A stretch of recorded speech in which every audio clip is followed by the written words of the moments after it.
और आकर के जानकी जी की गोद में गिरी, जैसे गिरी महाराज बाम अंग फरकन लगो, माताओं का बामांग फर गए, समझ लो कोई शुभ संकेत मिलने वाला है। माताओं का बामांग फर के समझ लो कोई शुभ संदेश, बामांग फरका समझ गई शुभ संदेश है, मैया कहना चाहती है कार्य सफल हो जाएगा।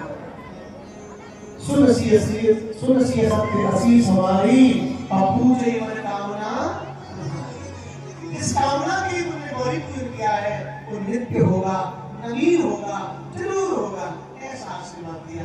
जैसे आशीर्वाद दिया मैया प्रसन्न हो गई, तो करके बड़े भाव से गा रही है, आप भी आइएगा। मैया कह रही है मन चाहे राजों मिले सोवर, सहज सुंदर सावरो,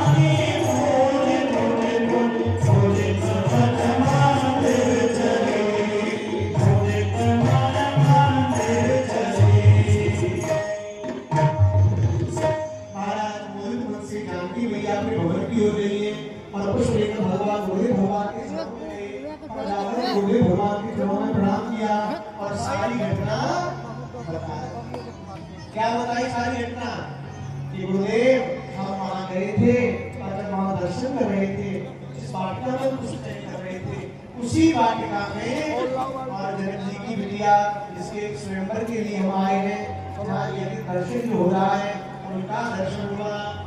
जैसे उनका दर्शन हुआ तो गुरुदेव ने आशीर्वाद दे दिया। समझे हो तो जानते हैं, जैसे का सकुर मनोरथ होए तुम्हारे, राम लखन सुन भये।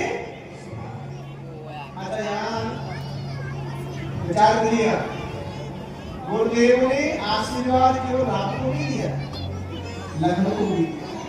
क्यों? गुरुदेव तो सभा के जानने वाले हैं, सबके हैं।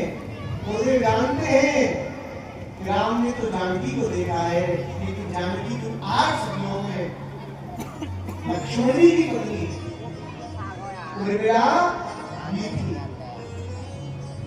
किसने देखा?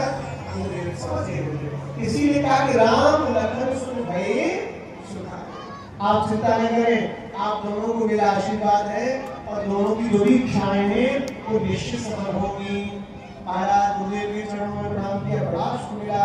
रात्रि का समय है, भगवान गुरुदेव चरणों की सेवा कर रहे हैं और सेवा करते करते गुरुदेव शयन में चले गए, लेकिन राम जी को नींद नहीं आ रही। वही वाटिका दिखाई दे रही है, वही जानकी दिखाई दे रही है, भक्ति दिखाई दे रही है। रात्रि का व्यतीत हुआ, गुरुदेव से पहले राम जी उठे, उठने के बाद नृत्य क्रिया की। लखनलाल सोए नहीं थे, लखनलाल ने नृत्य क्रिया करने के बाद गुरुदेव के पास बैठे, संध्या वंदन किया। उसके बाद में अब भविष्य की क्रिया नहीं है। जिस यज्ञ को देखने के लिए आए हैं, भविष्य में बड़ा सुंदर वर्णन किया बाबा ने मानस में, ध्यान से सुनिएगा।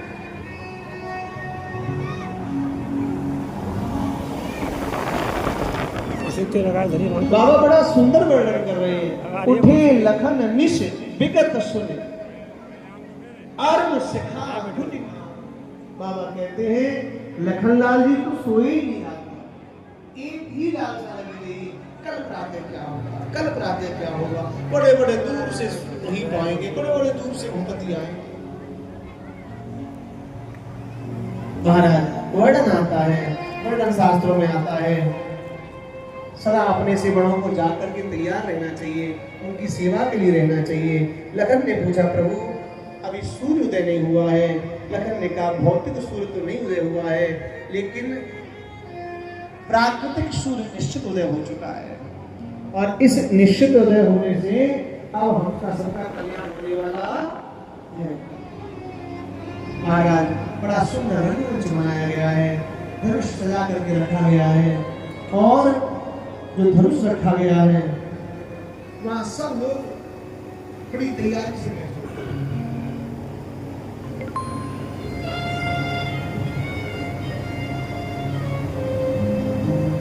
सबके मन में एक ही काम है, कल क्या होगा। प्रातः राम लक्ष्मण गुरुदेव को प्रणाम करते हैं। प्रणाम करने के बाद में सूर्य भगवान उदय हुए और सूर्य के उदय होने के बाद में गुरुदेव राम और लखन